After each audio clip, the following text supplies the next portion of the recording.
Je prends un exemple simple. Nous sommes essentiellement dominés ici par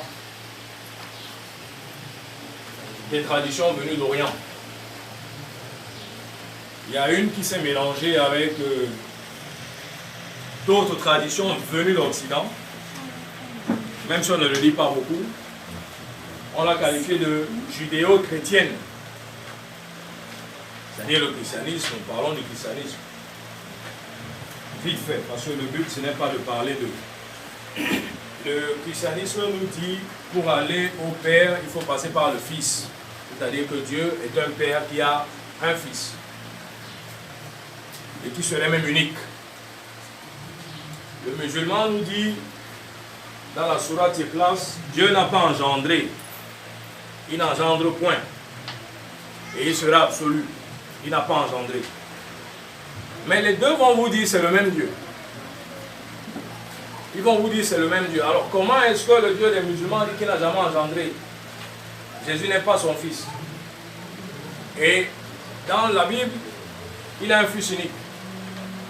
Il est clair qu'il ne s'agit pas de la même personne. Si c'est une révélation dans les deux cas, il ne peut pas vous dire à droite encore les Arabes et les Palestiniens, les Arabes et les Juifs, c'est les voisins.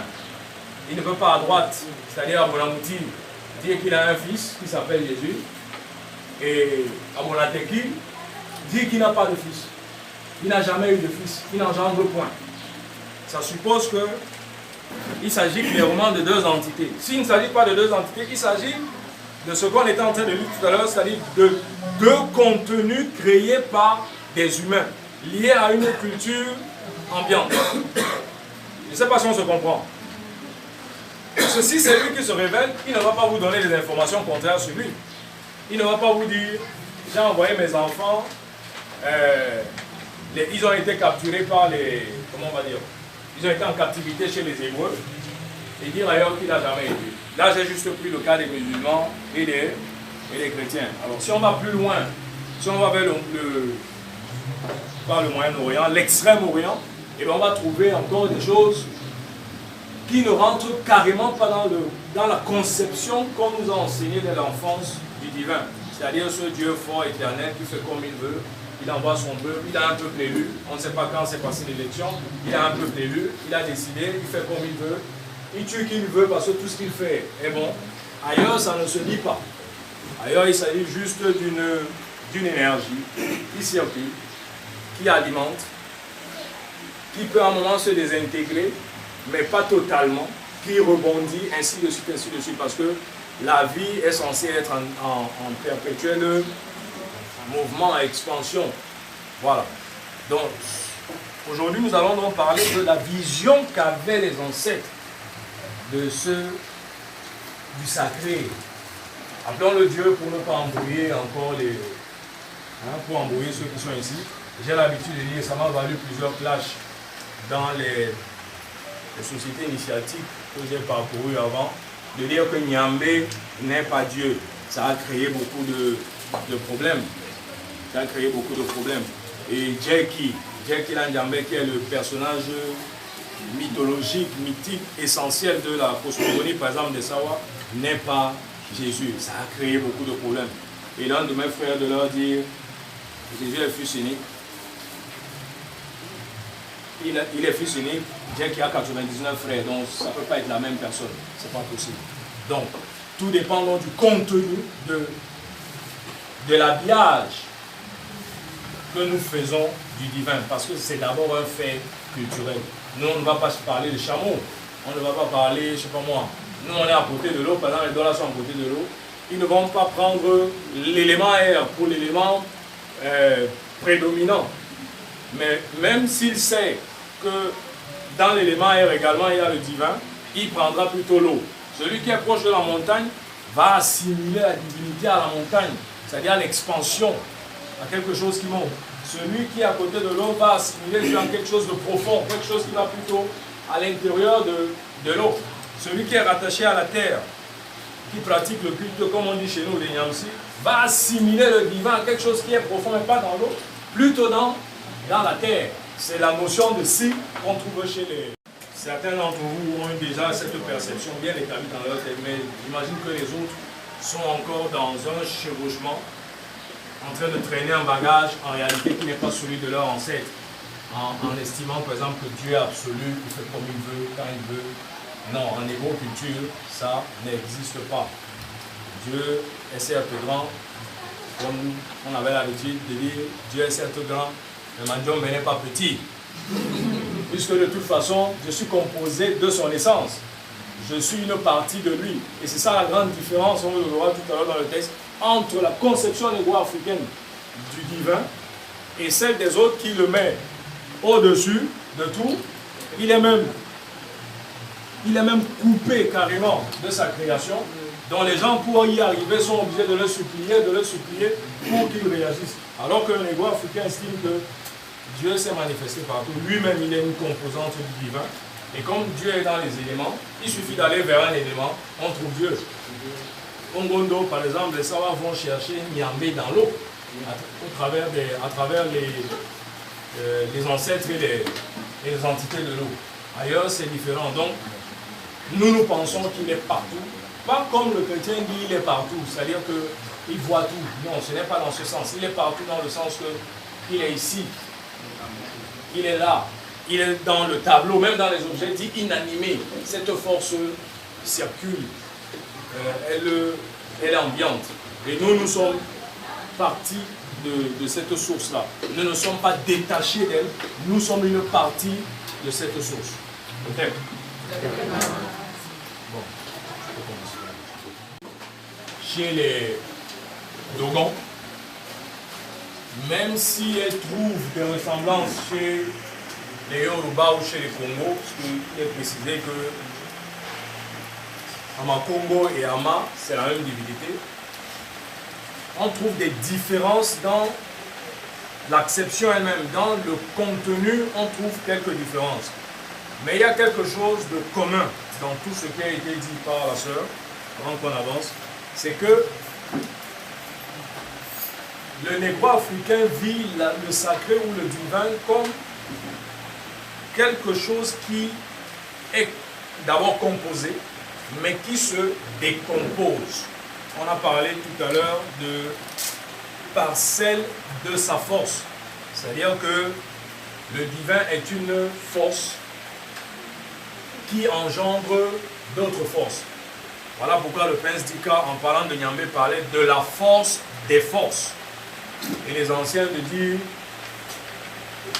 Kumba Maloba, le souverain maître des divinités. C'est-à-dire qu'il n'y a pas, contrairement à ce qu'on nous a raconté, le polythéisme n'existe pas chez nous.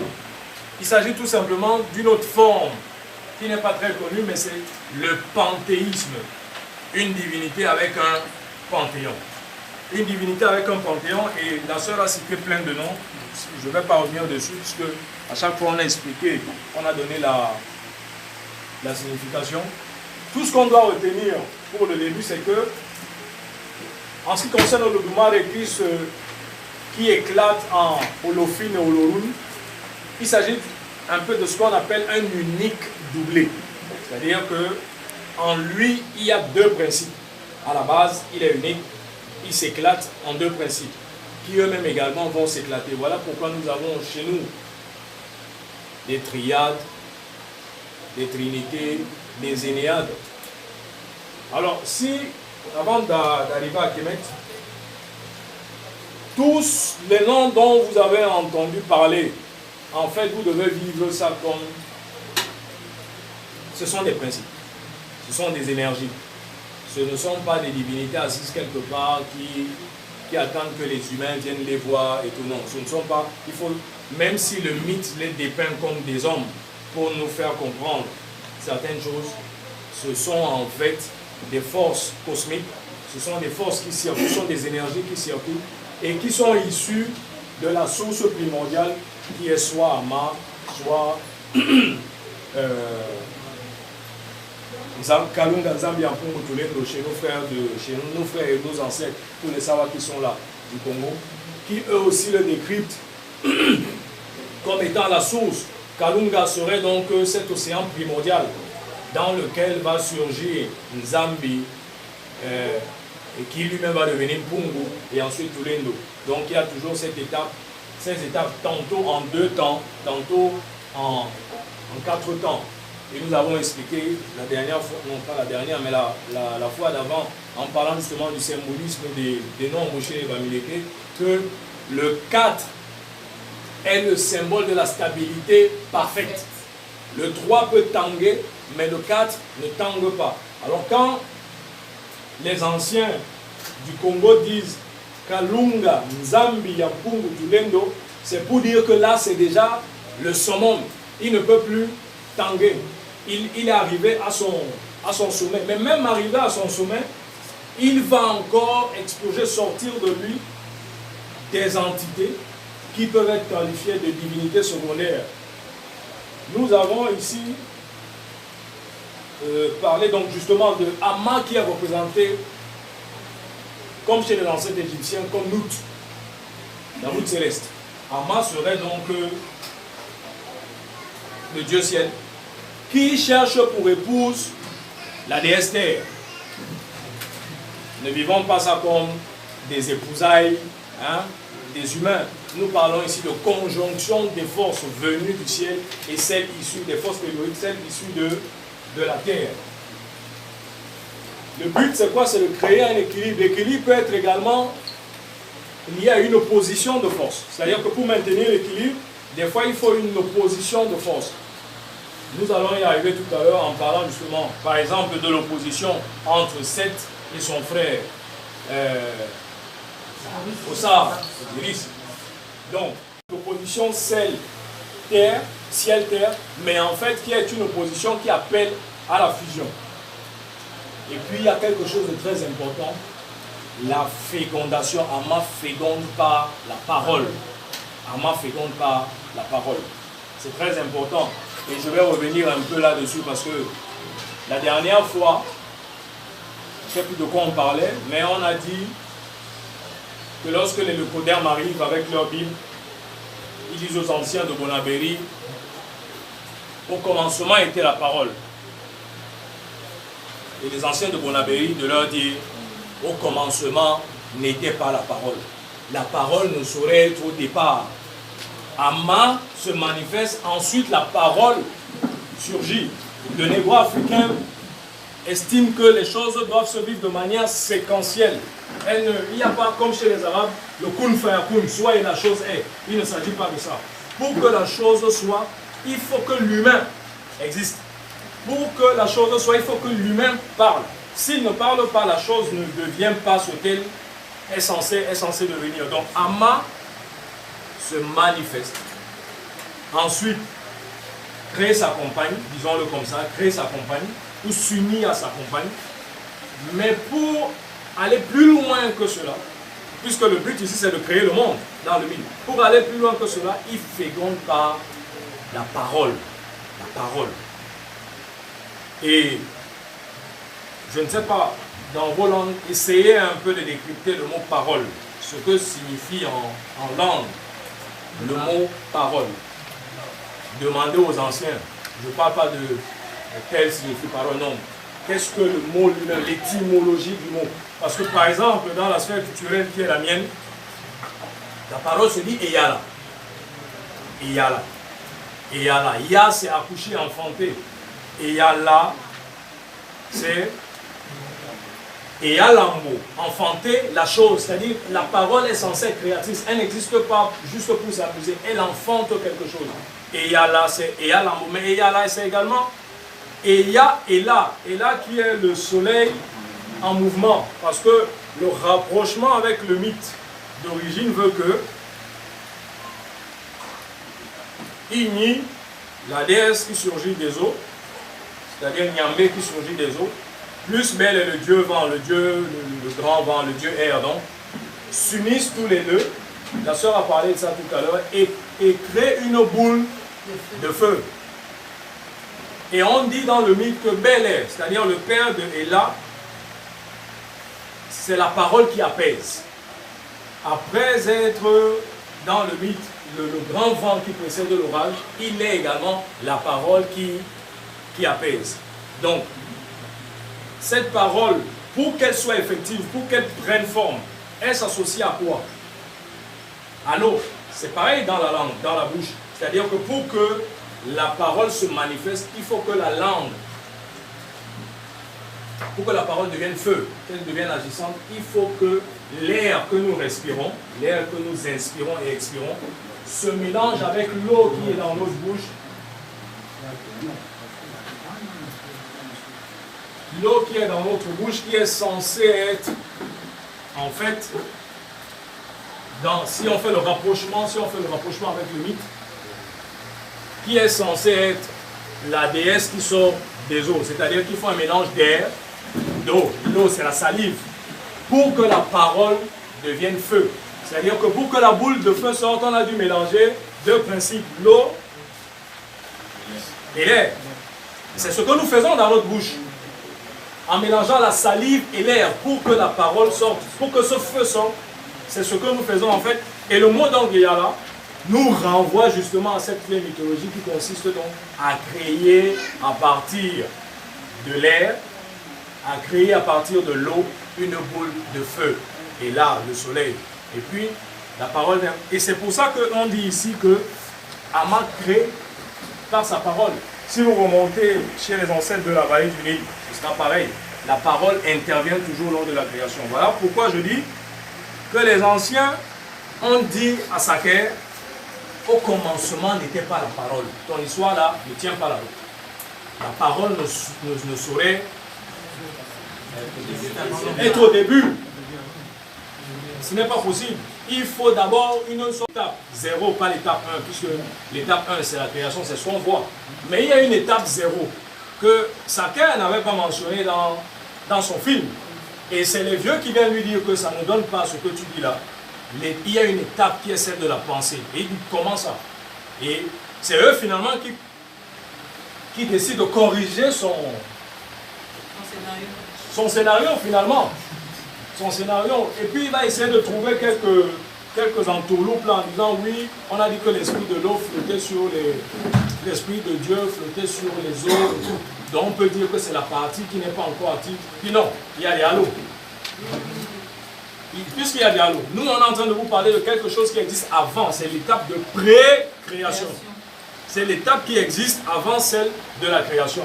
Que les savants anciens appellent Nyambe Mouekipeki, c'est-à-dire celui qui conçoit à l'image de la femme pendant 9 mois et qui finalement donc va expulser le bébé qu'elle a dans le ventre. On a parlé également de l'obscurité primordiale, ça va se retrouver partout dans nos mythes. Tout à l'heure on a parlé, on a cité nos frères du Congo avec Kalunga Nzambi Ampungu Tulendo. Kalunga qui est censé être l'océan primordial. L'océan primordial est censé être sombre. C'est une masse. Hein? Oui, liquide, c'est pour expliquer, mais ce n'est pas le liquide. Hein? Sombre.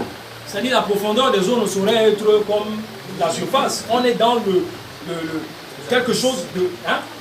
Les abysses, quelque chose de profond, de lointain, de sombre, de noir. C'est pour ça que... oui, si tu veux, son goun chez les bassins, le trou noir, oui. Mais... Et c'est là où tout va se jouer. Parce qu'au Sahara, lorsqu'il vient, on le qualifie de quoi? Le Kemou, le grand noir. Comme pour dire que tout part du noir. Et c'est ce qui va se passer même en matière de génétique et tout. C'est-à-dire que le remuté, et on aura donc le leucoderme, on aura tout ce qui va advenir après. Nous partons donc d'abord du noir, qui est la source primordiale. La source, à la base, n'est pas visible. C'est l'eau qu'on voit. Mais l'intérieur de la source, on ne la voit pas. C'est pareil.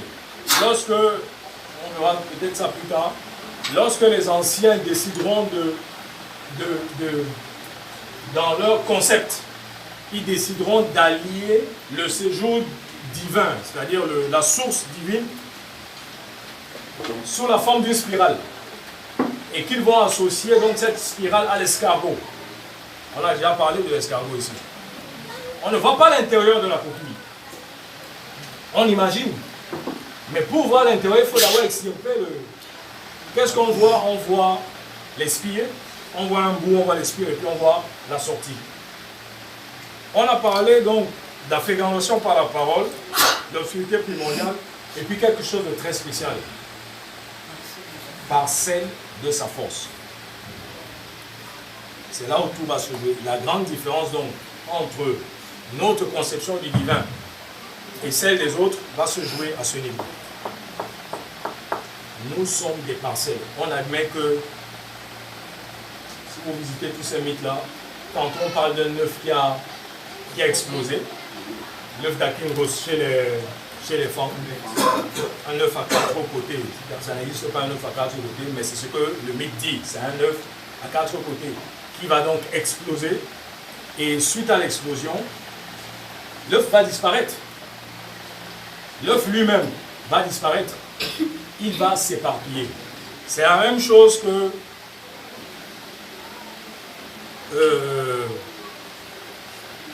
chez les écames toujours, avec cet œuf qui tourne en spirale, qui finit par exploser, et qui, en fait, la force va jaillir et va se figer un peu partout dans le cosmos. Ce sera, selon certains mythologues, l'origine même des Énéades. C'est-à-dire pour expliquer comment est-ce qu'on a fait pour parler d'Énéades, c'est-à-dire qu'on parle d'une forme, d'un Dieu unique, mais qui finit par éclater en 9. Tout à l'heure, on a d'abord dit en 2, ensuite il va aller à 3, il y aura une triade, ensuite il va aller à 4, comme dans le cas de Kalou Ganzambi ou bien dans le cas de Geb, nous, Tefnut et Chou, avec 4 divinités qui en fait sont issues d'atomes, qui elles aussi vont éclater. On va donc passer à 9. Par exemple, dans cette, on va arriver, mais bon, je vais anticiper là-dessus. Dans l'Énéade, on va parler de Geb, de Nout. Geb qui est la terre. Il y a quand même quelques personnes, comme nos frères là-bas, aguerris à ces choses, à la mythologie égyptienne. On va parler de Geb, la terre, qui en Égypte ancienne est une divinité mâle. C'est-à-dire que c'est un principe mâle. Même si on sait que 2000 ans plus tard, 2000 km plus loin, les anciens ont décidé de masculiniser. Oui, tout simplement parce que chez nous, rien n'est figé, tout est dynamique. Tout est dynamique. Selon la posture, selon l'espace, selon l'endroit, on peut décider de changer, de créer une sorte d'interchangeabilité des formes, des fonds et donc des éléments. Donc Geb, la terre, Nout, le ciel, Tefnut, c'est l'humidité, c'est l'eau. Tefnut, c'est l'humidité, c'est l'eau. Et puis Chou, c'est l'air. Voilà comment est-ce que Atum s'est divisé au départ. Mais après s'être divisé au départ, on aura donc une suite. Ça ne s'arrête pas là. On aura une suite. Avant d'arriver aux humains, il y aura plusieurs suites. Il y aura plusieurs, on va dire quoi, séquençages, il y aura plusieurs redistributions. À chaque fois, les forces vont s'entremêler, d'autres vont se séparer, d'autres vont se réunir, ainsi de suite, pour arriver à l'humain que nous sommes. Donc ensuite, il y aura Ossa, Osiris, Isis, Seth, Nephthys, et puis Hor, qui est censé être l'héritier de toute cette bande cosmique, entre guillemets, qui est censé être l'héritier. Donc, on sait également, on l'a dit, l'opposition des forces. L'opposition des forces, parce que la chose avec grand C a éclaté au début. Et il y a des principes qui ne doivent plus se toucher. Les Savoies disaient dans leur mythe qu'il y avait un œuf qu'on appelait l'eau. Dans l'œuf, il y avait 4 particules, mais qui n'arrêtaient pas de se bagarrer. Maille, l'humide, l'eau, maille, l'humide, ouais, le froid, qu'est-il le sait, et j'ai dit quoi? Maille, l'humide, ouais, le froid, hein? Et maille. Non, j'ai dit maille, Keti, ouais, il y a un troisième. Baille, le chaud. Le chaud va aller en conflit avec le froid. Je ne veux pas disparaître, il fait trop froid. Donc reste de ton côté. L'eau va aller en conflit avec le sec. Le sec va dire, je suis censé être sec. Je ne veux pas que tu viennes. Donc il y aura une sorte de bataille. C'est ce que le mythe dit. Il y aura une sorte de bataille dans cette œuf. Il y aura des conflits au point où l'œuf va surchauffer et il va exploser. Ces 4 particules vont donc devenir les 4 éléments qu'on connaît aujourd'hui. Et comme ces 4 particules, ces 4 devenus éléments, se sont divisés, il faut absolument que ces éléments ne se rejoignent plus, ne reforment plus une boule.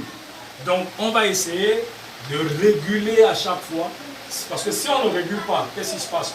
L'eau va avancer vers la terre, va l'inonder. Ça peut être la rupture de la vie. Si par contre c'est un tremblement de terre qui se produit et que le tremblement de terre fait disparaître le petit lac qu'on avait au village, là aussi c'est un problème. Donc il y a une sorte de régulation qui va se mettre sur pied. Et cette régulation, les anciens, ceux de la vallée du Nil, vont l'appeler Mahat, le système d'équilibre, afin que le jour reste le jour, la nuit reste la nuit, l'homme reste l'homme, la femme reste la femme. Même s'il y aura des principes androgynes dans toute cette histoire. Dans le cas de...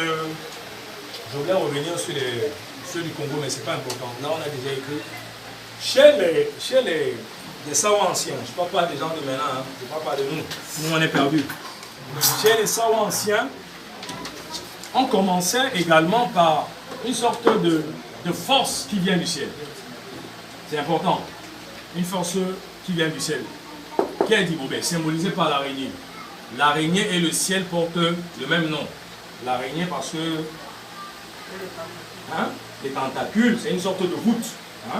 L'araignée, donc, contrairement aux anciens de la vallée du Nil, j'ai dit tout à l'heure, 2000 km plus loin, 2000 ans plus loin, on a changé de formule. Le ciel, donc, va aller d'abord en concubinage, comme dit le mythe. Le ciel va aimer progressivement la terre. Ça suppose que l'œuf a... On suit, non? L'œuf a déjà éclaté, les particules se sont déjà figées en éléments qui eux-mêmes se sont figés en et en et en. Donc Dibobé va aller à la rencontre de Nyangadou. Je parle des forces. Sortons du film des gens qui marchent, des gens qui volent, des gens non. Ce sont des mythes. On est dans des conjonctions ou des séparations de forces. Dibobé va s'allier à Nyangadou, déesse mère. La déesse mère et Dibobé vont donner naissance à quelqu'un de très spécial, qu'on appelle Nyungu. Nyungu, c'est l'arc-en-ciel. Nyungu, c'est la divinité arc-en-ciel.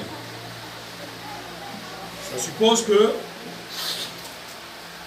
ayant des parents donc séparés, il est obligé de faire la navette entre son père. Est-ce qu'on se comprend?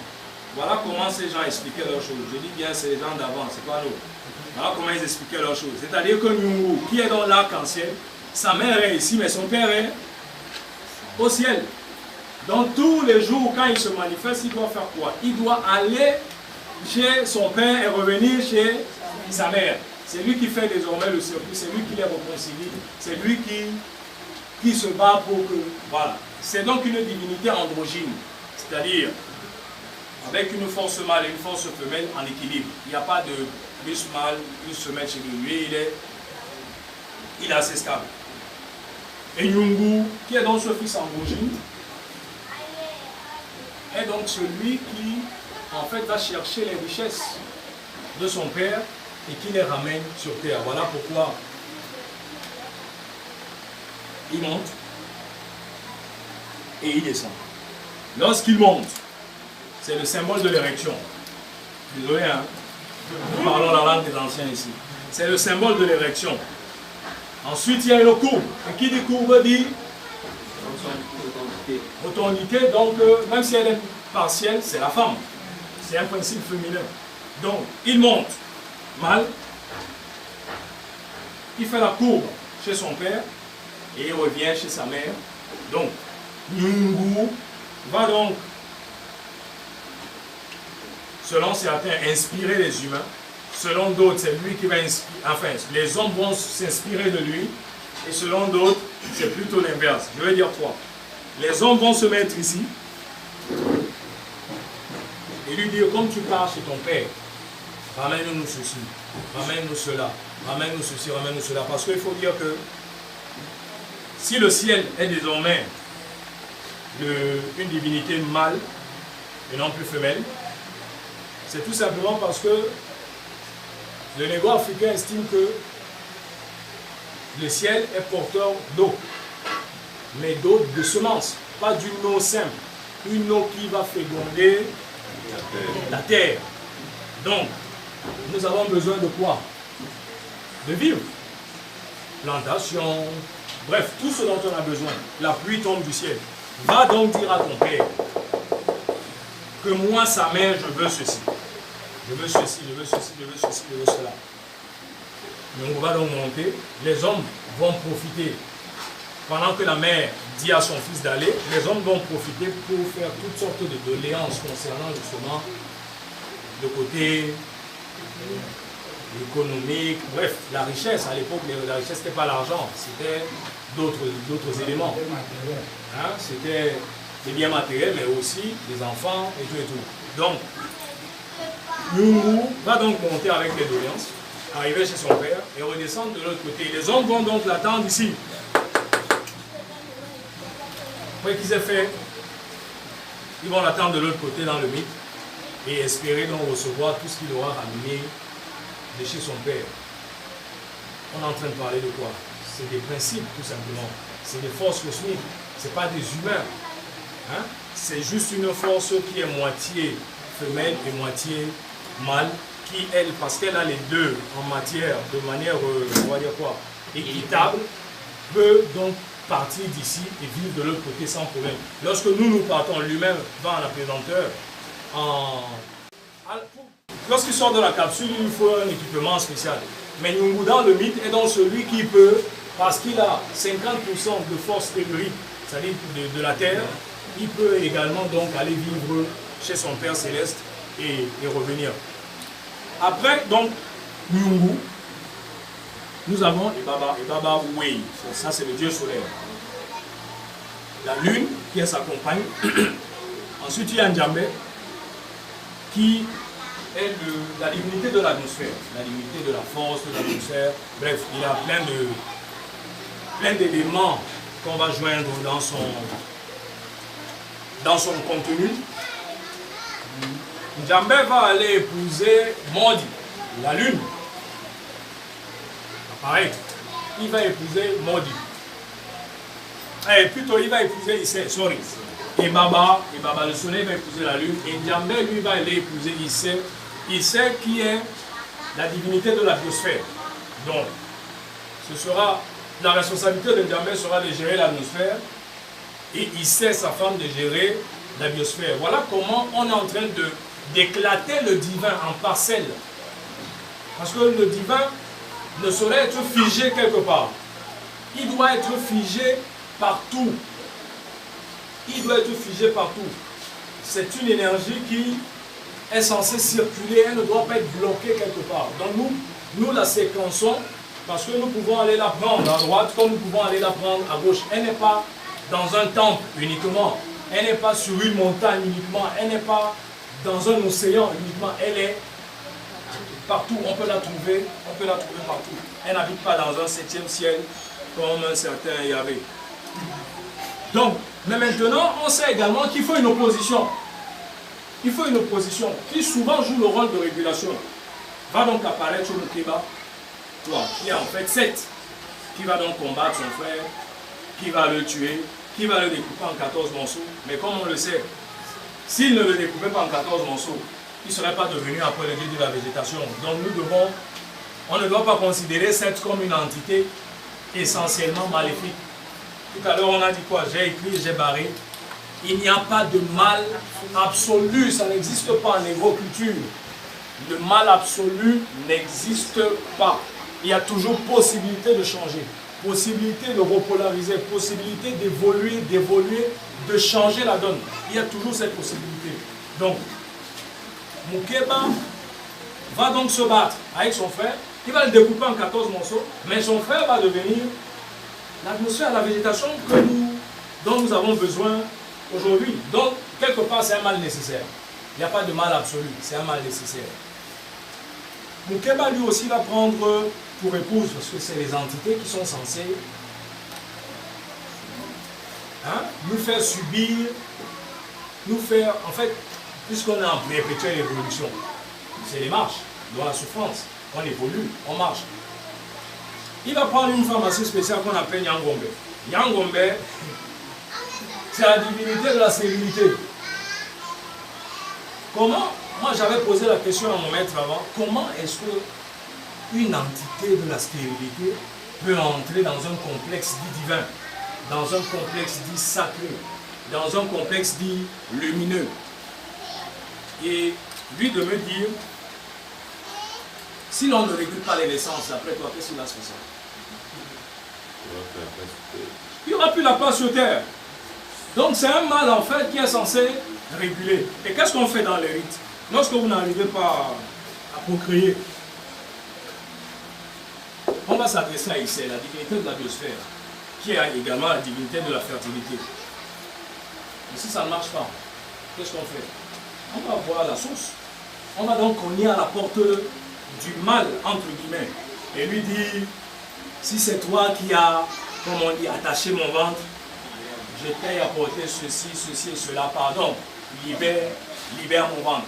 Voilà la conception que le négro-africain de la chose. Donc il n'y a pas un côté, un Dieu trop bon, trop gentil, et de l'autre un Satan, un diable qui, je ne sais pas, le diable n'existe pas, je ne sais pas si dans vos langues vous avez un mot pour dire Satan.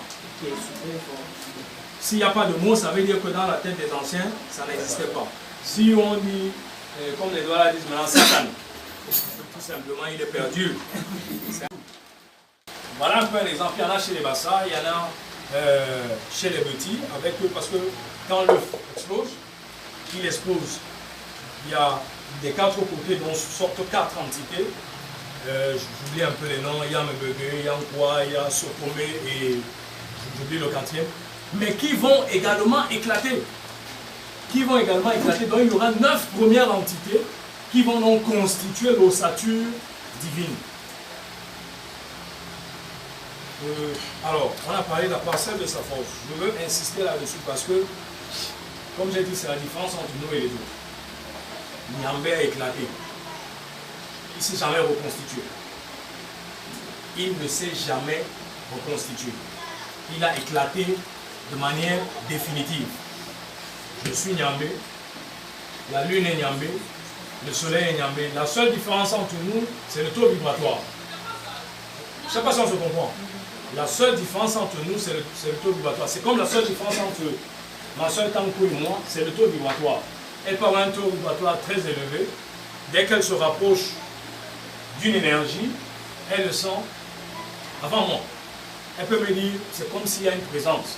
Elle peut me dire, l'autre peut carrément dire, je vois quelque chose. Donc c'est une histoire de taux vibratoire. C'est une histoire de taux vibratoire qui en fait renseigne sur notre capacité à nous connecter justement avec le divin qui est en nous d'abord et le divin qui est à l'extérieur de nous. Voilà pourquoi nous allons vers l'arbre qui lui a concentré plus d'énergie que nous. Il est là depuis 50, 100. Les parents l'ont laissé là. Nous allons vers lui parce qu'il est un peu le témoin de notre cours. Il est celui qui était là avant. Donc il a vu plus que nous, il a plus d'expérience que nous. Il a emmagasiné plus de rayons solaires que nous. Il a. Voilà pourquoi nous allons vers lui découper l'écorce en lui disant ce que tu as reçu du divin, je te prie de me transférer ça. Parce que je veux guérir tant que j'ai besoin de cette écorce pour, si tu ne me donnes pas cette énergie, je ne saurais faire un médicament. C'est un peu l'échange qui est fait. Et puis on verse une libation ou une offrande. Donc, retenons, avant de continuer, que la parcelle, nous sommes une parcelle. Je ne dis pas comme l'autre qui dit que le souffle de Dieu est en nous. Non. Je dis nous sommes une parcelle. Nous sommes sujets. Nous sommes en fait les éléments qui étaient dans l'œuf. On a dit que l'œuf était constitué de quoi? Nous sommes constitués de quoi? J'ai pas envie de dire égalité parfaite, mais nous sommes en fait des divins. Nous avons juste perdu cette notion parce que nous vivons dans un monde qui n'est plus celui de nos anciens.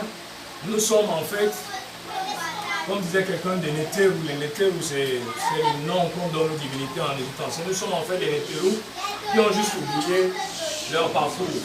Et chaque jour, lorsqu'on emprunte le chemin spirituel, chaque jour, qu'est-ce qui se passe? Nous essayons, autant que nous pouvons, de repartir vers cette source. Mais je dis bien cette source est d'abord en nous. C'est-à-dire que même quand je vais chercher dans l'arbre là, je vais prendre dans l'arbre pour renforcer l'énergie qui est en moi. Je ne peux pas prendre dans l'arbre parce que l'arbre c'est mon Dieu. Je ne sais pas si on se comprend. C'est-à-dire que je suis conscient qu'il y a quelque chose qui est éclaté. La biosphère a pris une partie, les planètes, très important. Et c'est encore ça qui nous prouve que notre paradigme à nous et le leur, c'est deux choses différentes. Quand nous parlons du ciel, les anciens, en parlant du ciel de la voûte, comme il fallait en fait indiquer où se trouve la force de cette entité-là, ils l'ont associé à une planète qu'on appelle Nkulani. Nkulani, dans le système de rapprochement qu'a établi le prince d'Ikawa, Nkulani c'est la planète Pluton. On va revenir là-dessus un autre jour. Ensuite, on imagine donc que c'est Pluton qui va épouser qui? Nyangadou, la Terre. Qui a quoi? Une planète, disons-le. Ensuite, un autre astre va entrer en mouvement, c'est-à-dire le Soleil, qui va aller épouser la Lune, ainsi de suite. Djambé, c'est Jupiter. Sa femme ici, c'est Saturne. Leur ennemi, le Poirou Mukeba, c'est la femme.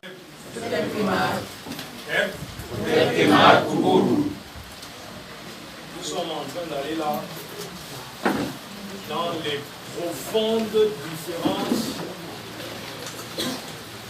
qui, en réalité, nous éloignent de ce bagage dont j'ai parlé tout à l'heure. C'est-à-dire quoi? Des gens décident de repartir vers la divinité ou vers le sacré ancestral,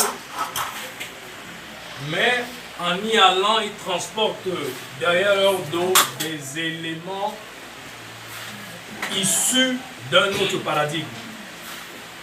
Lorsqu'ils arrivent dans ce nouveau paradigme qui est le nôtre, ils continuent de penser la divinité comme l'autre divinité. Certains vont juste enlever le personnage de Jésus, mais ils vont continuer de ruminer Jéhovah dans leur tête en pensant qu'ils sont dans un contexte négro-africain. Et bien c'est faux, tout simplement parce que il n'y a pas de Dieu universel, on l'a dit au début.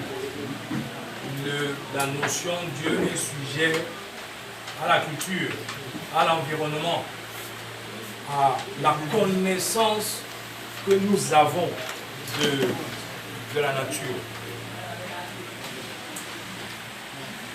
Il n'y a point de Bible, je suis obligé de revenir sur ce livre, il n'y a point de Bible sur terre qui va vous détailler le divin comme on le fait en négro-culture. Puisque nous l'accouchons même. Quand je dis nous l'accouchons, nous voyons même son début. Si jamais il y a un début. Quand on dit au commencement était le Nun. Au commencement était le Nun, l'océan primordial. Nous imaginons un océan primordial. Nous le rapprochons au ventre de la femme avec le liquide amniotique. Parce que c'est de là que va sortir l'enfant. Nous avons on va dire quoi? Un process humain. Nous avons un process humain parce que nous parlons de science, nous ne parlons pas des choses que nous ne maîtrisons pas. Autant on peut expliquer le divin, autant on peut expliquer l'humain, autant on peut donc expliquer le divin. Et l'ossature divine va donc être éclatée. Les anciens vont subdiviser ça.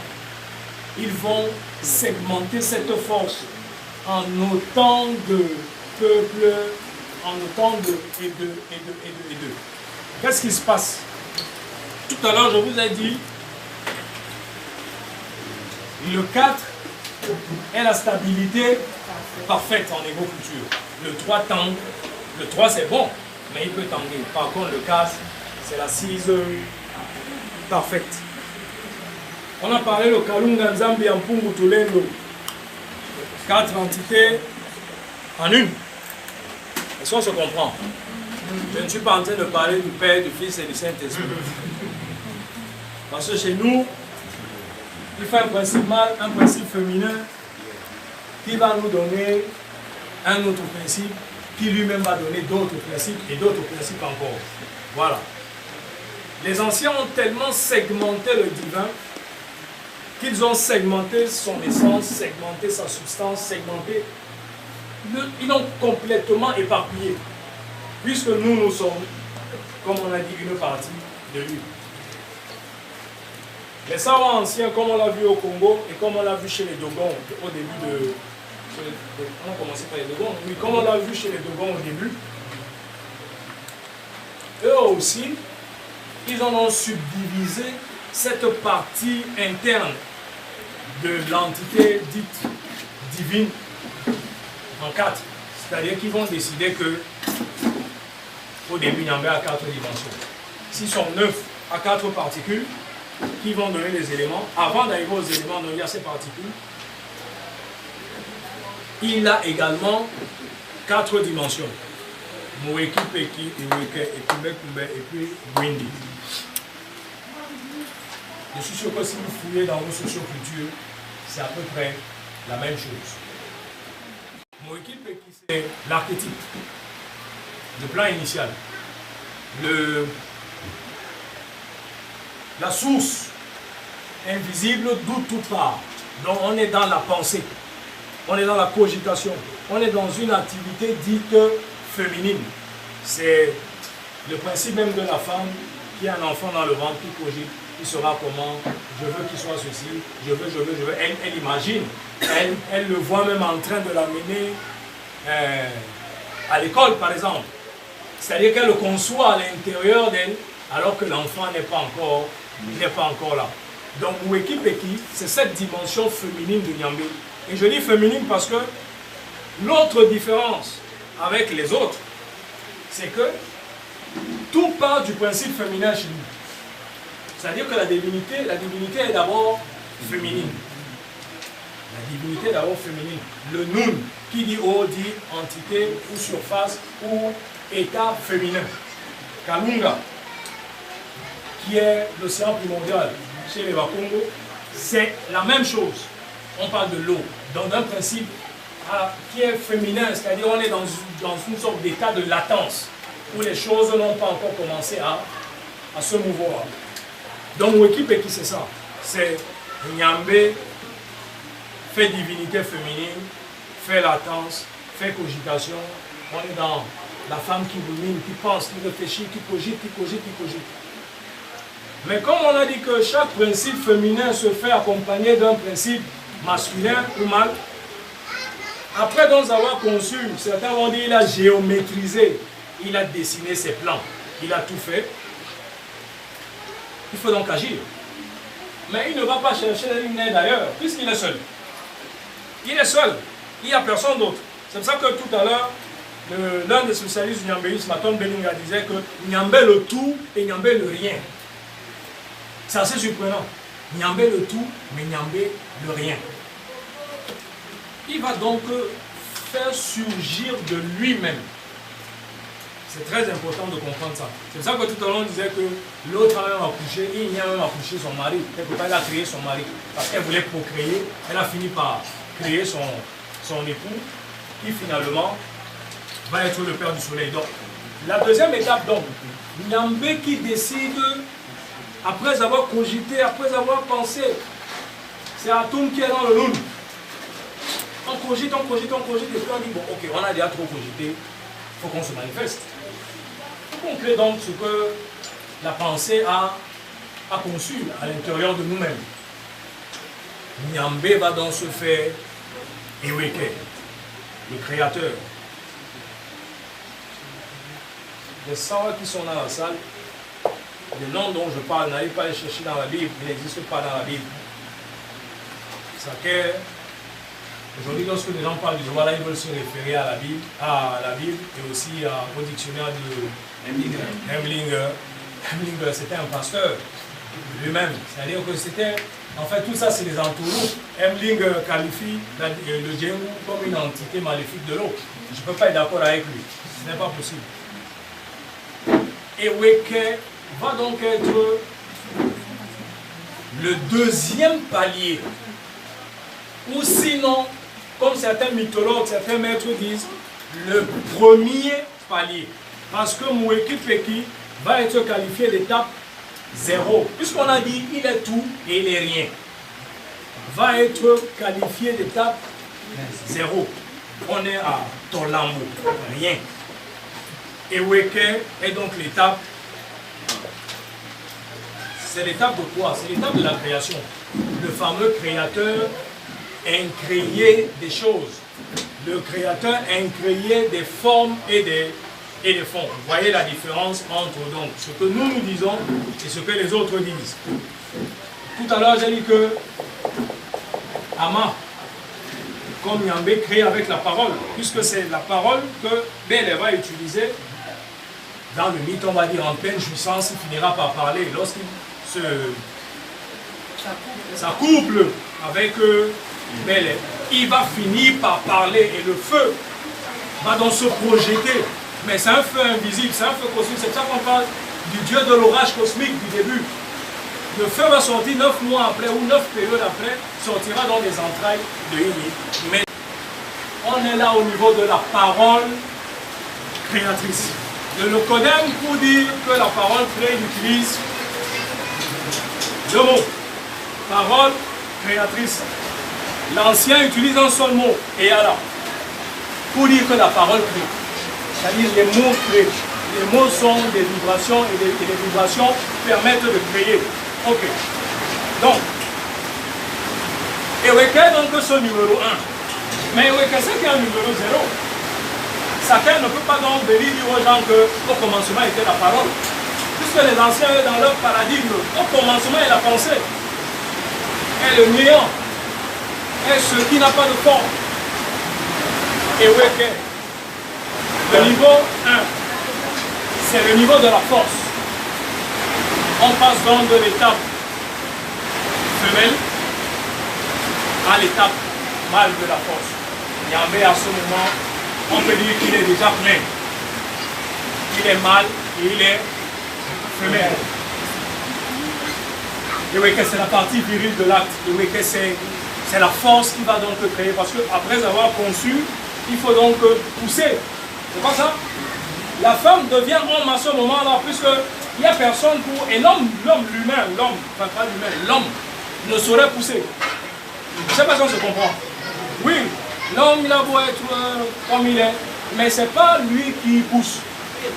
Il ne peut pas. Il ne peut pas. Et nos maîtres le disent que la femme est plus forte que l'homme. Si on vous donne, à nous les hommes, si on nous donne juste la période des règles, je pense qu'on est mort. Hein?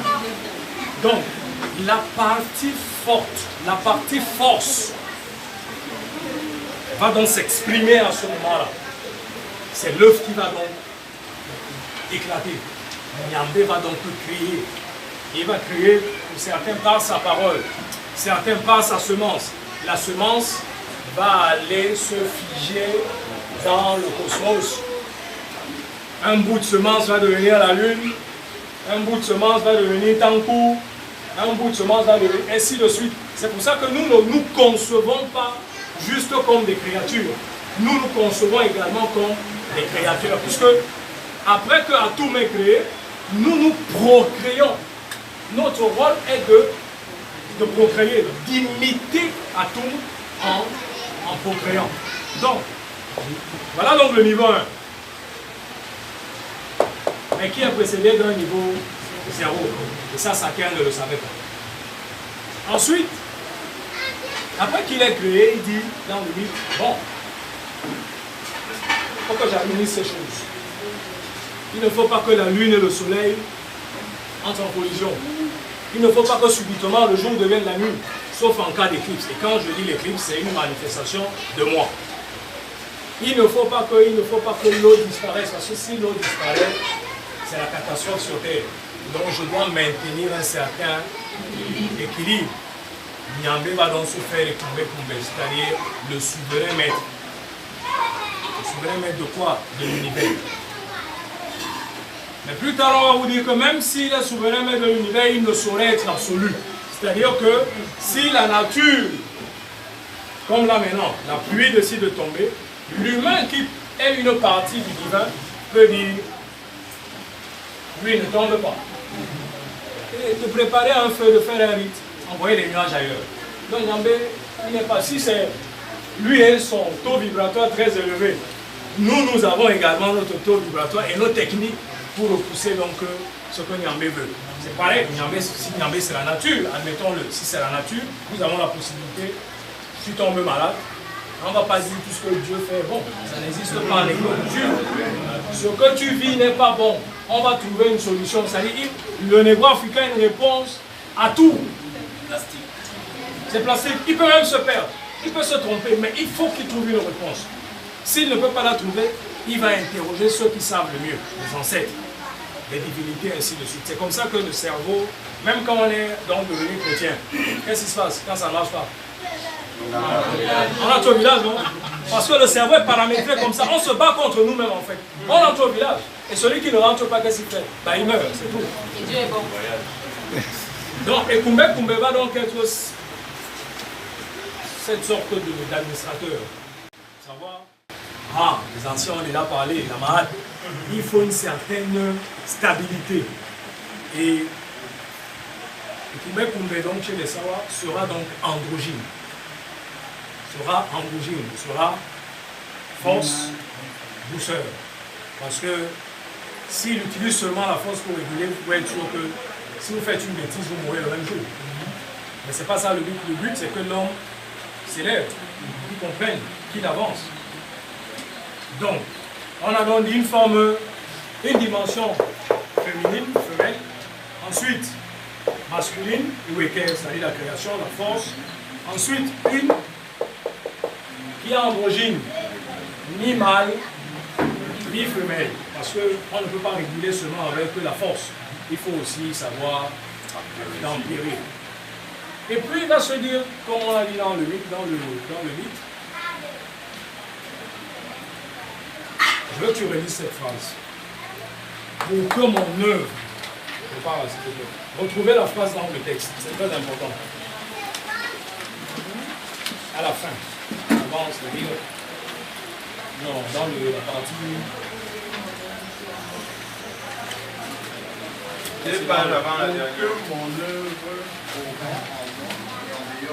Élève un peu la voix s'il te plaît. Pour que mon œuvre voguant en moi et en dehors de moi, qu'il n'est rien que moi-même. Arrête-toi s'il te plaît. Mon œuvre voguant en moi et en dehors de qui n'est autre que moi-même. Ce n'est pas Jéhovah qui a fait des créatures et qui s'est barré dans son 7e ciel et qui vous punit quand il veut. Il est en train de dire que ce qui est sorti de lui continue d'être lui. Ce qui est sorti de lui, c'est lui. C'est-à-dire que si tu le cherches, vois ce qui est sorti de lui. Vois Tankou, vois Sangou, vois les gens qui sont là autour de toi. C'est eux qui sont Dieu en réalité. Parce que qu'est-ce qui se passe quand on prie, généralement? Et ça, les gens l'oublient. Ils prient. Et lorsqu'ils ont une réponse, ils disent, Dieu m'a donné. Mais c'est Sangou qui lui a donné l'argent. On leur dit merci à Sangou, on dit que c'est Dieu. Pourquoi est-ce qu'on dit que c'est Dieu? Parce qu'on a configuré l'humain en pensant que la solution est externe. Pourtant, la solution, ou les solutions sont autour de nous. C'est-à-dire que moi, avec mon taux vibratoire, je m'élève un peu, je finis par contacter, parce que souvent, c'est même les ancêtres qui nous donnent. Ils nous ont tellement vu pleurer, ils nous donnent. Nous, on pense que c'est un blanc aux yeux bleus assis quelque part. Donc, ils nous donnent, et puis, mais pour nous donner, puisque ce n'est pas dans la maison, c'est la voisine. Tu sors, tu dis, j'ai un problème. Et qui te demande même en premier, c'est quoi? Qu'est-ce qu'il y a? Pourquoi tu n'es pas comme d'habitude? Et tu te mets à lui dire, non, j'ai ceci, j'ai cela. Et tu dis, attends. Et qui va prendre l'argent et te donner? C'est le divin qui circule. Il n'y a personne au 7e ciel qui est venu te donner cet argent. Donc tu lèves les yeux et dis merci à quelqu'un qui est au 7e ciel. Non, c'est la voisine qui t'a donné. Mais elle t'a donné pourquoi? Parce que ton cerveau a émis des ondes. Parce que ton cœur a émis des ondes qui ont touché des entités, des ancêtres, et qui finalement l'ont touché elle. parce que nous sommes un ensemble divin. Il dit tout à l'heure, non, la somme absolue de ce que nous sommes. Très important. La somme absolue de ce que nous sommes. Nyambé, la totalité. Donc, cette œuvre qui vogue en dehors de lui, mais qui n'est rien d'autre que lui-même. C'est nous. C'est les fameuses créatures. Mais on est en train de vous dire que ces créatures sont en fait divines. La parcelle existe avec la force. Ce n'est pas une parcelle qui a été jetée sans force. Ce n'est pas quelque chose qu'on a produit et qu'on a balancé quelque part. Non, c'est une partie de soi-même. C'est comme un enfant. C'est une partie de nous. C'est une partie de nous. Mais la force nous dit cette création qui est un autre moi en fait. C'est ça que certains disent qu'on regarde le ciel, mais en fait on ne voit pas le miroir. Le miroir, le ciel est un miroir. Nous sommes la continuité, on a dit que c'est l'ancêtre primordial. Il est éclaté en différents ancêtres. Pourquoi est-ce que nous allons vers les ancêtres? C'est parce qu'on sait qu'ils ont une parcelle divine plus élevée que la nôtre, tout simplement. Je ne sais pas si on se comprend. Lui, il est éclaté. Donc, il est dans les ancêtres comme il est dans les humains. C'est très important. Donc, on a dit, en fait, Eweke utilise une énergie cosmique pour créer. Cette énergie vient de ce que les anciens ont appelé Nyame. Vous allez retrouver ça chez les Ashanti. Nyame, qui est en fait également l'énergie primordiale. C'est ce que Eweke va utiliser pour créer Eweka, la création. C'est-à-dire qu'il va pétrir la création en lui d'énergie et il va l'expulser. Donc quand il l'expulse, il ne dit pas j'étais trop donné, je prends. Ce qui est sorti, ce que la planète Jupiter est, reste ce que la planète Jupiter est. C'est à toi l'humain qui n'a pas reçu autant que Jupiter de te connecter à Jupiter pour pouvoir régler tes problèmes. Tout à l'heure, on a parlé justement des cérémonies funéraires où les Dogons font sortir des masques. Les masques représentent les ancêtres, mais les masques représentent les divinités. On se reconnecte au divin par les masques, comme on se reconnaît au divin par les ancêtres. Tout commerce avec les morts est interdit dans la Bible. Comprenons ça. Tout comme c'est écrit. Je ne me rappelle pas de l'ancien chrétien que je suis, c'est que tout commerce avec les morts est interdit. Toute alliance avec les devins est interdit. C'est-à-dire la consultation des oracles. C'est interdit. Vous savez ça, non? C'est formellement interdit. Alors comment Jéhovah peut interdire ça et être un dieu négro-africain? Ce n'est pas possible, puisque nous c'est notre base. Quand ça ne marche pas, il faut consulter les oracles. C'est notre identité profonde. Si Nyambé dit que pour remonter à moi, passe par les ancêtres, puisque je suis le premier ancêtre. L'autre dit qu'on n'appelle pas les ancêtres. Ce n'est pas la même personne. Acceptons ça, c'est comme ça. Jéhovah, c'est Jéhovah. Nyambé, c'est Nyambé. Nyambé ne va jamais condamner Sangou, parce que Sangou a donné des offrandes aux ancêtres. C'est pas possible. Puisque l'ancêtre, c'est Nyambé. Est-ce que je comprends? La source primordiale continue d'être une source, mais elle s'est divisée, elle a donné, elle a donné, elle a donné. On n'est plus, je veux dire, on n'est pas obligé d'aller à la source. Qui sait où est la source?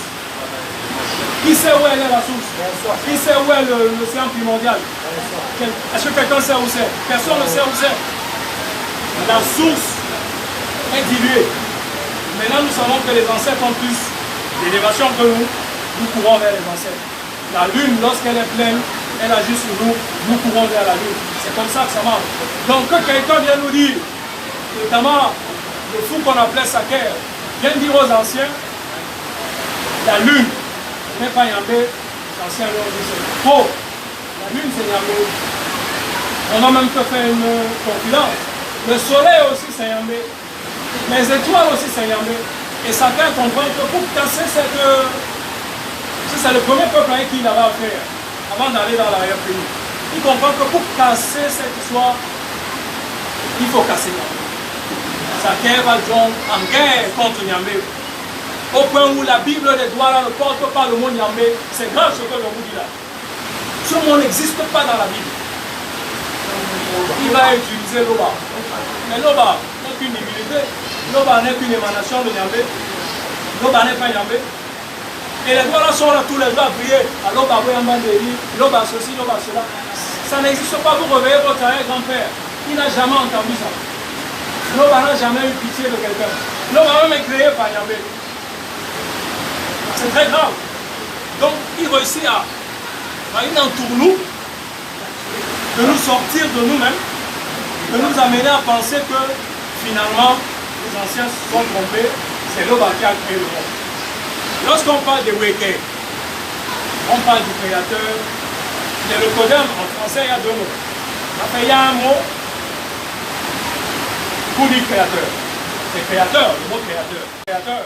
Le créateur de mots. Par exemple. Mais Niamey est Eweke. Il n'est pas Mouwekedi. Mouwekedi, c'est un créateur lambda. Wekamwano, c'est-à-dire créer une astuce, trouver une solution. C'est du domaine de l'homme. Mais lorsqu'on parle de Weke, c'est avec eux, celui qui crée. C'est-à-dire le créateur incréé. Donc il y a une différence entre Eweke et Mouwekedi. Chacun va utiliser Mouwekedi. L'homme va Mouwekedi. C'est une arnaque. Ça fait plus de 160 ans, 170 ans que les gens répètent ça tous les dimanches, que les gens répètent ça dans leur maison, que les gens. Ça ne marche pas. Si ça marchait, on l'aurait vu. On serait riche aujourd'hui. On aurait tout ce qu'on veut, puisque c'est ce que les gens demandent. Mais ça ne marche pas. Ça ne marche pas. Après, bon, quand ça ne marche pas, on te dit, bon, tout est vanité. Hein. Tout ce que Dieu fait, bon, donc ne te plains pas trop. Ne te plains pas trop. C'est une arnaque. C'est une arnaque. Donc, et Koumbe va donc reculer. Et puis Gwindi, lorsqu'il va donc dire que ce qui est sorti de moi, puisque c'est moi-même, c'est désormais moi. C'est moi qui circule, c'est moi qui marche, c'est moi qui vogue, c'est moi qui vole. C'est désormais moi. Il va donc dire à cet autre moi, je vais, si jamais quelqu'un oublie, moi je vais dire que j'ai donné le cachet de l'éternité à cet autre moi. Voilà pourquoi nous ne mourrons pas. Voilà pourquoi dans la conception légo-africaine, on ne meurt pas. On ne meurt pas. Nous vivons. Nous trépassons, nous vivons. On ne meurt pas. C'est très important. Et ça, c'est des éléments clés qui montrent que nous sommes différents de l'autre. Dans notre manière de penser, dans notre manière de concevoir les choses. Nous sommes différents. Puisqu'on est dans la sphère Sawa. Après les Dogons, les Congo et Yoruba,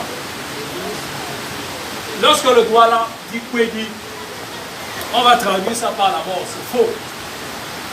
La mort, c'est la cessation de la vie, de toute forme de vie, de tout. C'est ça le mot mort. Puisque ça n'existe pas dans l'homme. Cette cessation de vie où il y a une fin d'une vie là, ça n'existe pas. Kwedi, c'est quoi? Edi le double. C'est-à-dire que tu es allé quelque part, on a retenu ton double. Kwedi, c'est Kola Edi. C'est-à-dire que tu es devenu ton double. Le double ne disparaît pas. Le double est symbolisé par l'ombre. Le double ne, puisque c'est Edi qui va donner Edi, le double ne disparaît pas. Donc dire que Kwedi c'est la mort, c'est entrer dans la machination de l'autre et accepter justement que les gens meurent. Si les gens mouraient, il n'y aurait pas de questions après.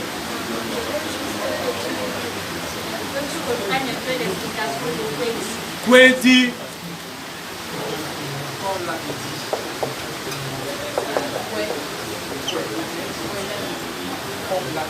Le KW, lorsqu'il est utilisé, c'est pour dire quoi?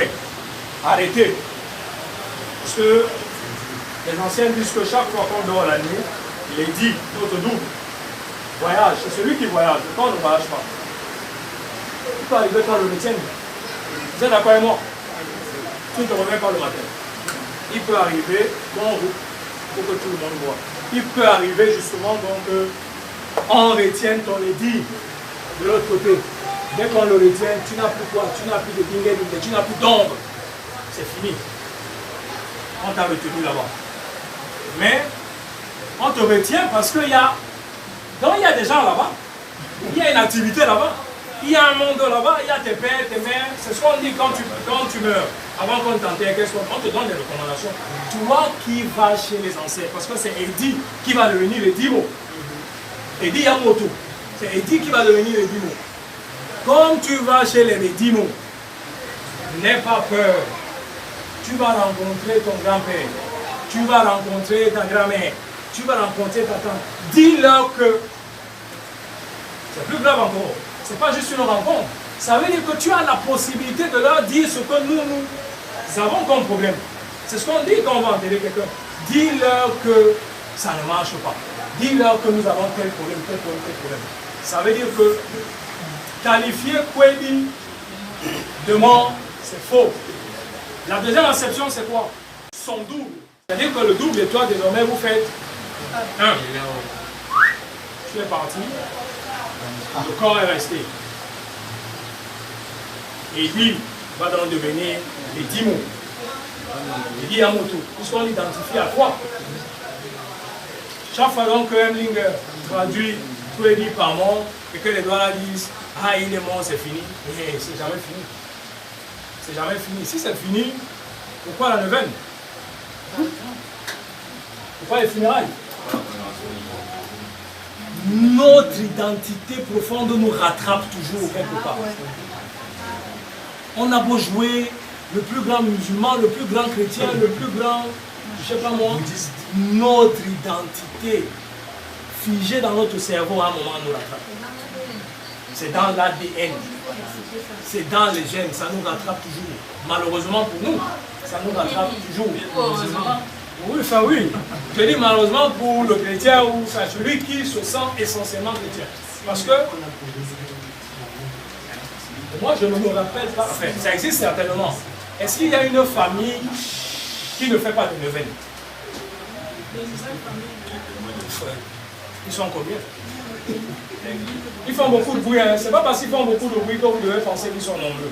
Les gens dans les églises traditionnelles, quand j'ai l'église traditionnelle, c'est l'église catholique et tout, sont plus nombreux que ces gens-là. C'est parce qu'ils font de la musique, ils font du bruit. Ils prennent des gens, certes, mais les gens continuent d'être confinés dans l'EEC, dans l'UEBC, dans toutes les églises type. Oui, qu'on connaît. Voilà. Souvent, quand ça ne marche pas, ils repartent encore voir l'ancien pasteur et tout. Oui, ils sont à la quête du miracle. Ils sont à la quête du miracle. Bon. Ça veut dire que 80% à 75% des chrétiens d'aujourd'hui continuent de penser. Parce que pourquoi on va le 9e jour? Pourquoi est-ce qu'on va le 9e jour? Pourquoi pas le 10e? Pourquoi pas le 12e? On va le 9e jour. On estime que ce jour-là, c'est le jour du vrai départ. C'est le jour où il y a séparation, il y a une limite qui est désormais là entre ton monde. C'est-à-dire on te rappelle à toi le monde que tu n'es plus de chez nous. Tu es désormais habitant du mois de Dimo. Tu n'es plus chez les Bawenya, chez les vivants, tu es désormais chez les Bédimo. Ta fonction là-bas est de. On te donne tes objectifs. On te dit, veillez sur nous. Nous avertis, parce qu'on le dit, nous avertis chaque fois qu'un malheur approche. On dit même, les doigts disent même, si ça, ça dit, fais-nous peur. Comment s'il est mort, il va te faire peur? Les gens le disent même sans savoir de quoi ils parlent. C'est notre identité qui ne veut pas disparaître après 150 ans. Qui refuse d'abandonner, elle refuse de se laisser aller. Donc, oui, on a fini avec ça. Tout à l'heure, on a parlé de...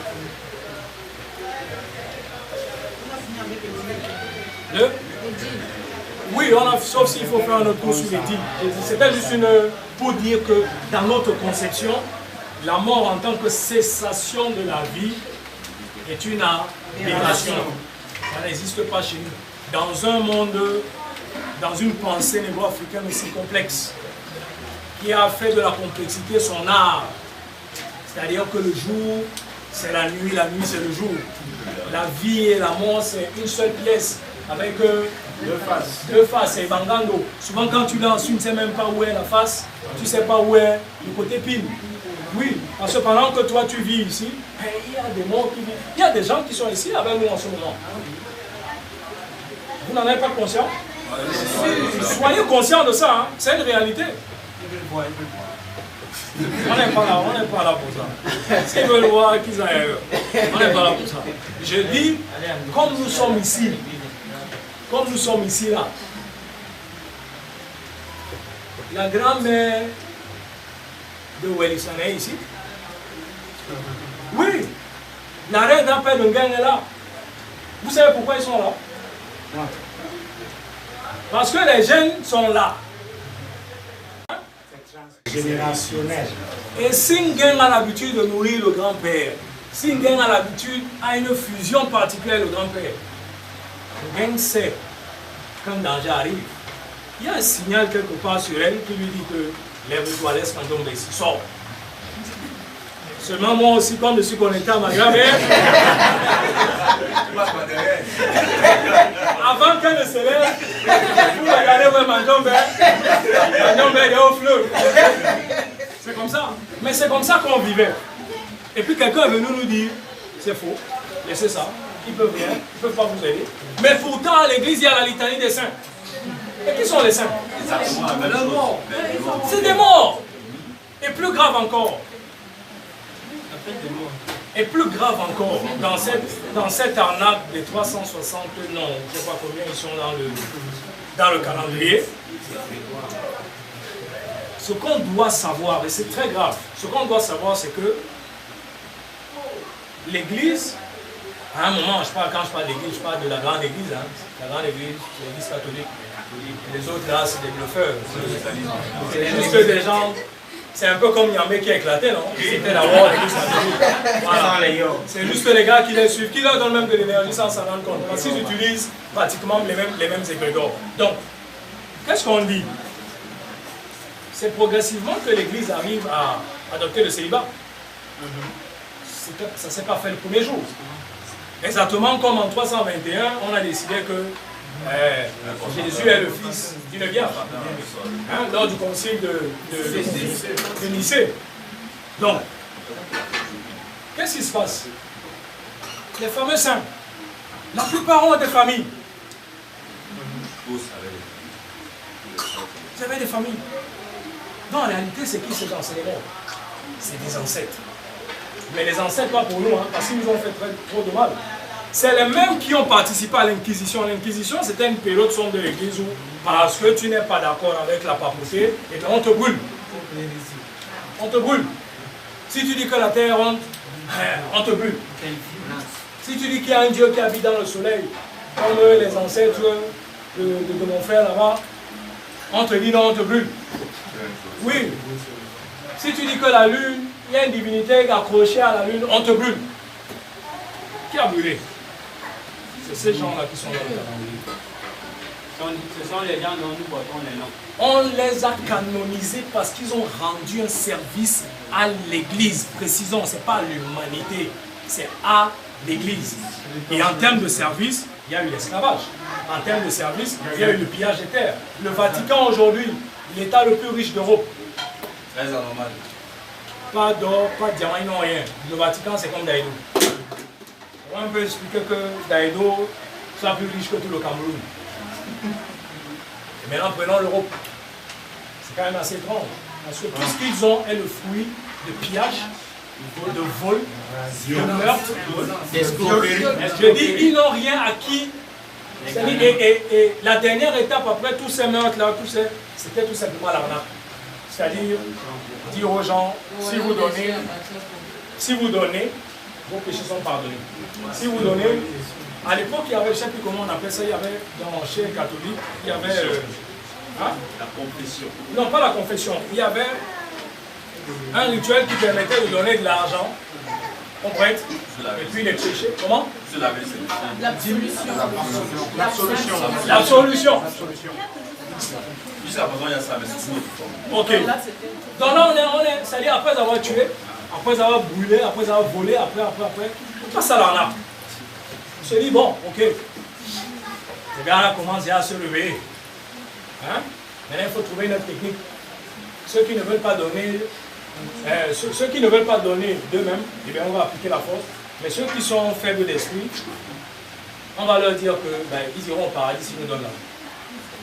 Et ça aussi, c'est passé. Mais ce n'est pas passé, même en Europe, hein, ils l'ont fait.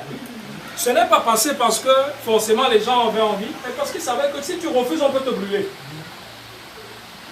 L'église que vous voyez n'a pas commencé comme elle est là. Hein.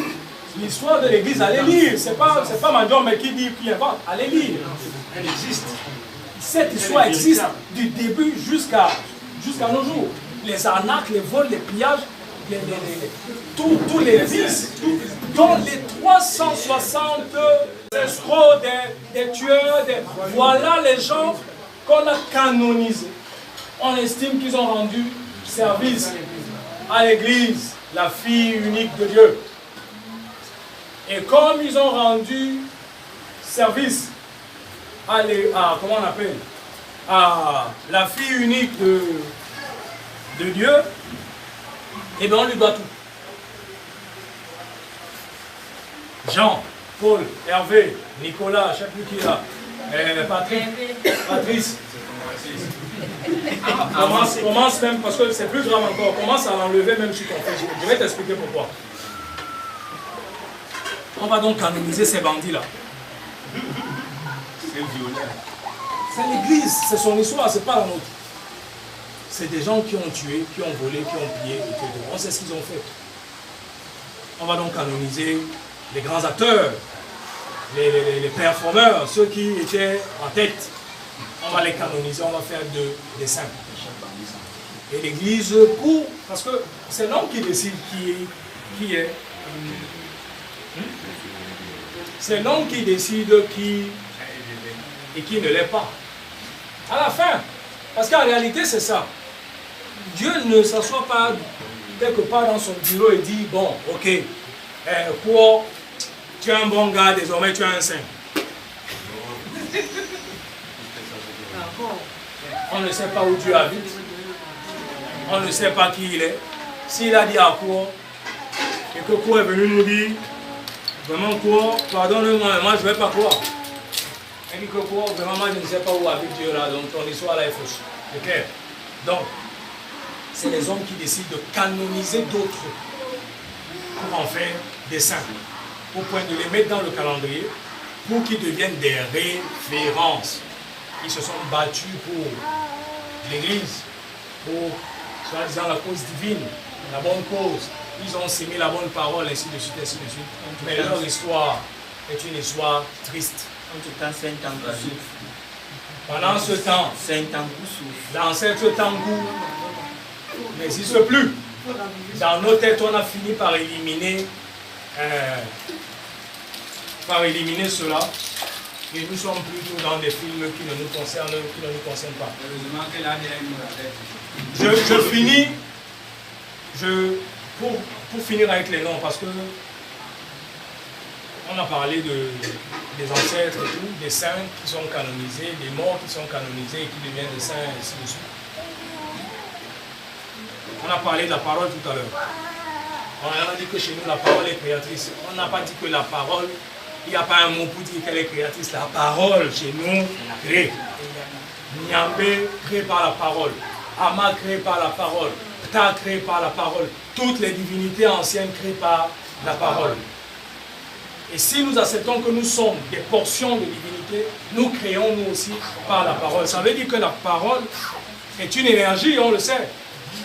Émet des vibrations qui vont se figer dans l'homme, dans les éléments, dans le cosmos, partout. Donc elle a entendu. Si les pensées sont entendues, combien de fois la parole? Quand je lis Tankou, si Tankou porte ce nom, parce que son grand-père, c'est un exemple, s'appelait Tankou, c'est-à-dire qu'on a fait ce qu'on appelle chez nous un bombo, ou une bombo. C'est pour célébrer qui? L'ancêtre Tankou. C'est pour qu'il ne disparaisse pas. C'est pour qu'on continue de l'appeler, parce que chaque fois qu'on te voit, c'est l'autre en fait qu'on voit. Chaque fois qu'on t'appelle, c'est l'autre en fait. C'est-à-dire qu'on crée une connexion entre toi et cet ancêtre. Rien qu'on t'appelle là, ah, ton nom, Tankou, Tankou, Tankou. Si je dis Disake, c'est le premier souvent à s'appeler Disake dans la famille. Donc il y a une connexion que, lorsqu'on te donne ce nom, on crée. En disant aux gens, voici mon fils. Je le présente aux dieux, je le présente aux hommes, je le présente aux ancêtres. Voici mon fils, il s'appelle Disake. Parce que son grand-père ou parce que son arrière-grand-père s'appelait Disake. Donc on crée ce jour, ce 9e ou 7e jour ou 8e, ça dépend des sociocultures. On crée ce jour un lien entre le nouveau-né et l'ancêtre. Comme pour dire à l'ancêtre, on ne t'a pas lié, voilà. C'est pas la réincarnation encore, hein, mais ça peut aussi être la réincarnation, parce que souvent on détecte qu'il y a de retour, et puis on décide de lui. Mais, qu'est-ce qui se passe? Si, au lieu de lire du saké, donc d'envoyer de l'énergie, à toi d'abord, parce que quand je te salue, je te donne. Mais en même temps, tu joues comme, c'est un peu ça que je t'appelle Paul. Qu'est-ce qui se passe? Je nourris Paul. Et si je dis Paul Disake, je nourris d'abord Paul, ensuite Disake.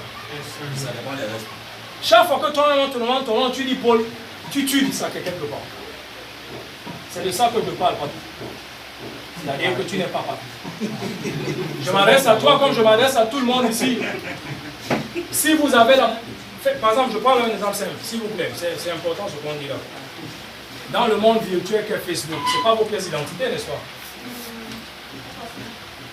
Non, je dis là, ce n'est pas l'identité. Facebook, c'est virtuel. Vous avez le droit d'avoir des surnoms, d'avoir tout ce que vous voulez, d'inventer des photos, d'inventer tout ce que vous voulez sur Facebook. C'est un monde dit virtuel. Mais seulement ce monde virtuel nous rattrape. C'est-à-dire que les énergies issues de ce monde, les énergies sont virtuelles, on ne les touche pas. Nous rattrape. Puisqu'on vit désormais connecté à Facebook. On est en fond dans Facebook. On transmet de l'énergie à Facebook. Facebook nous donne de l'énergie. Des fois, dès qu'on prend son téléphone, on allume. Ah, il m'a écrit. Je suis apaisé. C'est de l'énergie qui circule. Chaque fois que quelqu'un vous appelle justement sur Facebook, écrit, pense. Je dis bien pense. Parce que la pensée est créatrice. On l'a dit ici.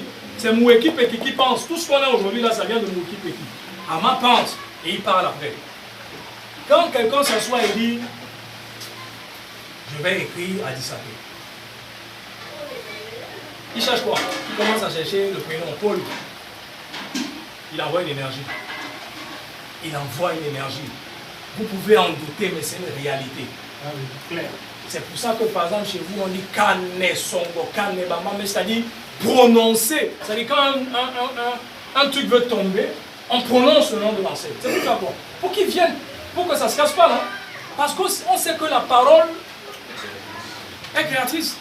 Elle va le trouver où il est là-bas et le verre ne va pas se casser. C'est ce qu'on dit. Bon. Maintenant, quand on dit, on le début dit ça, quand on dit Paul, on donne de l'énergie. Souvent à ce bandit-là qui est dans le calendrier. Comprenons-nous bien. Qui lui a une famille. Parce qu'à l'époque, il était marié. Qui a une famille, dont des descendants. Et si ça touche l'ancêtre, ça touche ses descendants. Demandez-vous pourquoi. Et bien vous priez, vous priez, vous priez, vous priez. Ceux qui ne prient pas en Europe, c'est eux qui prospèrent.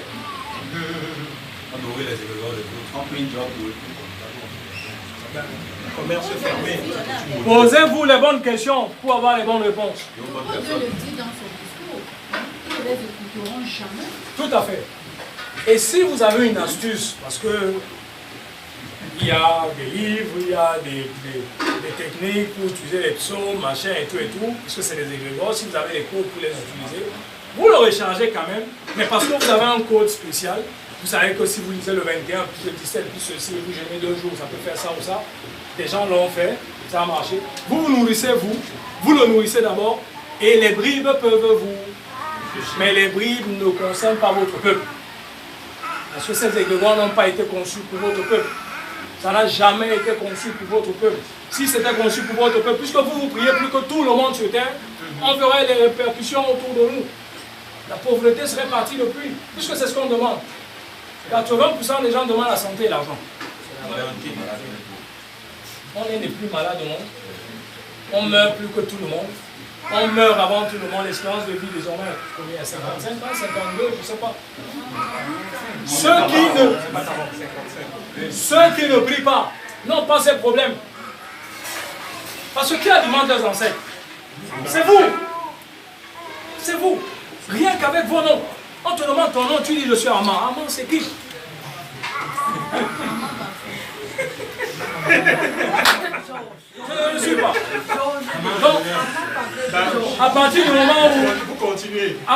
du moment où j'ai accepté que ces gars, c'est des bandits, c'est des meurtriers, vraiment, je ne veux pas être associé aux bandits. Je ne veux pas être celui par qui il leur arrive de l'énergie. Je décide donc qu'on ne m'appelle plus comme ça.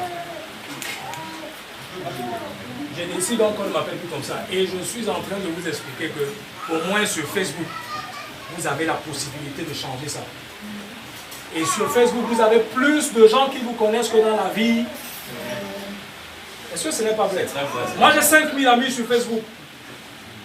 Je suis sûr que je ne les connais pas. Mais c'est des gens qui se réfèrent à moi en m'appelant Tété Mandiombe. Il n'y a aucun nom occidental. Aucun. C'est pour ça que les gens comme les Kwame Nkrumah sont Kwame Nkrumah. C'est pour ça que les gens comme le Dika Akwa sont Dika Akwa. Point. Il a viré ce prénom depuis. Parce qu'ils étaient conscients avant nous de l'arnaque que le CODERM a organisé pour nous puiser à tous les niveaux, que ce soit dans les matières premières, dans le cerveau, dans la spiritualité et tout. C'est très important. Donc s'il vous plaît, au moins sur Facebook, changez ces noms de le CODERM. Et vous avez beaucoup de gens qui vous connaissent désormais et qui vont vous appeler par les noms de vos ancêtres. Et c'est comme ça que vous leur donnez de la force. Ne négligez pas ça. Quand on parle d'homonyme, c'est qu'on lit. Quand on parle de momo, on dit mbo deux fois, mbo de bo, la globalité.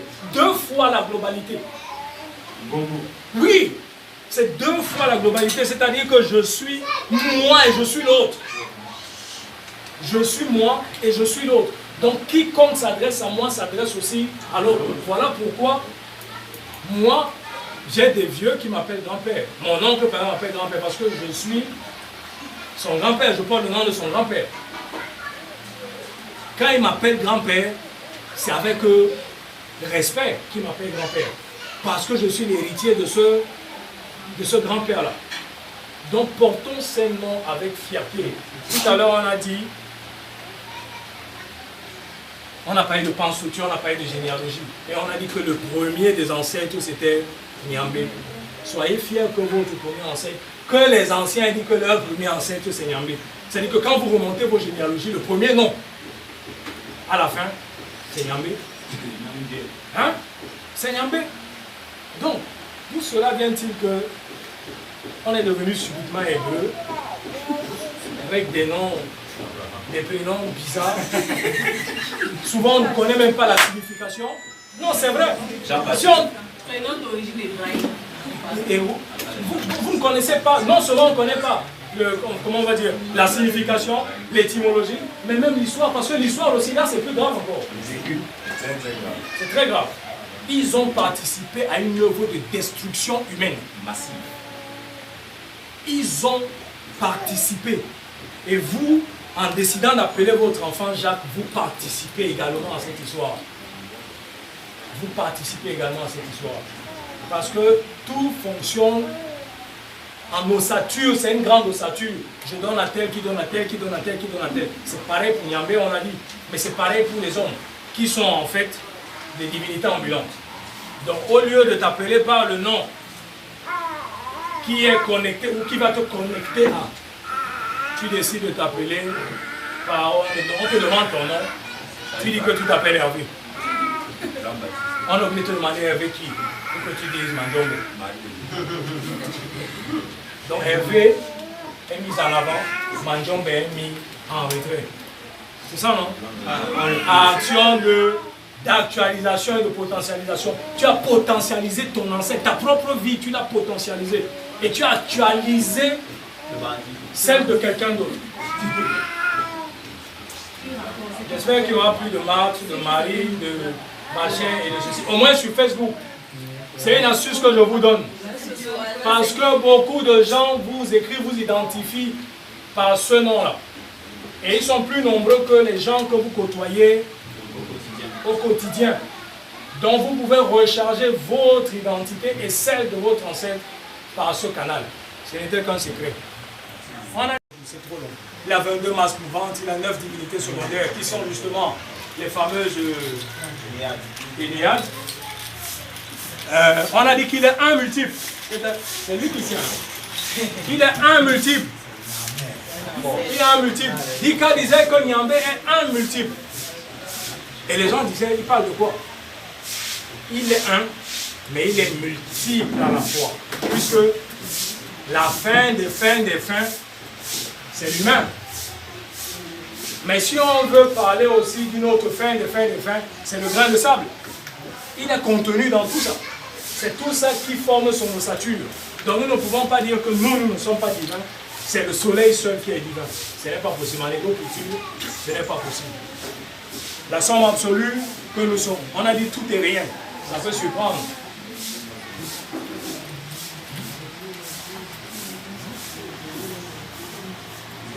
Ah, ok.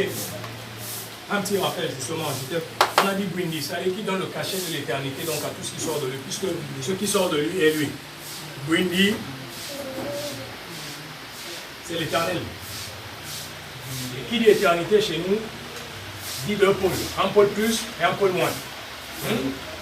Un pôle plus et un pôle moins. Un pôle masculin, un pôle féminin.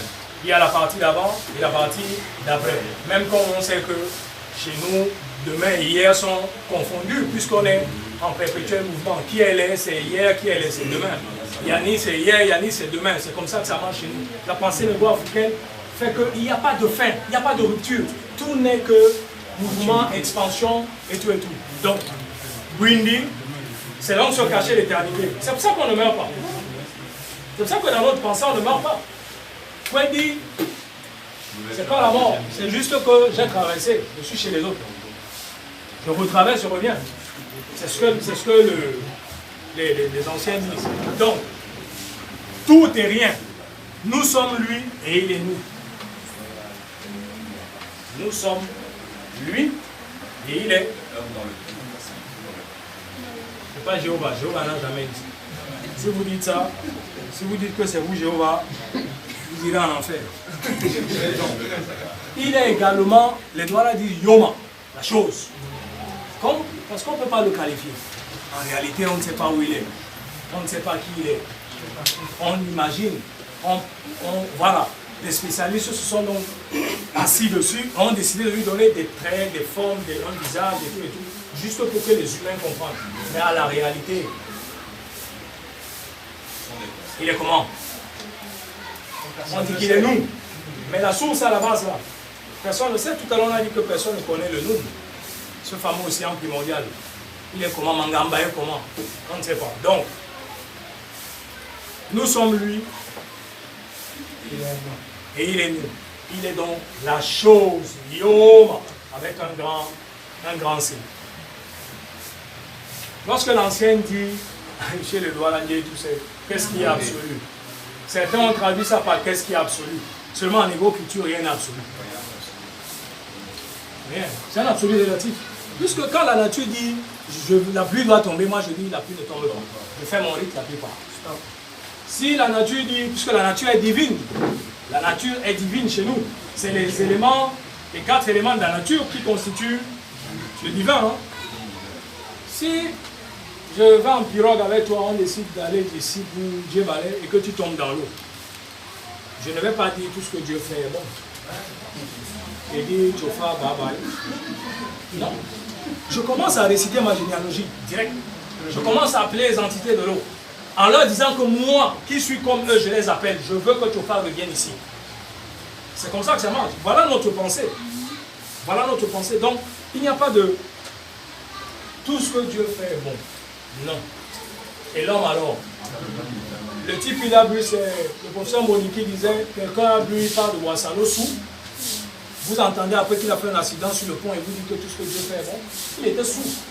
Il a bu. Ça n'a rien à voir avec Dieu. Il a fait ce qu'il ne fallait pas faire. Conduire en état d'ébriété. Il est sous, il est mort, c'est sa faute. Ça n'a rien à voir avec eux. Dieu ne peut pas être coupable de tout. Vous faites des bêtises, c'est Dieu. Vous faites tout, c'est Dieu. En hébreu-culture, ça n'existe pas. L'homme est responsable puisque c'est lui qui paye. La force est neutre. Ça aussi, on a oublié, parce que ce n'est pas mentionné dans le texte. La force est neutre.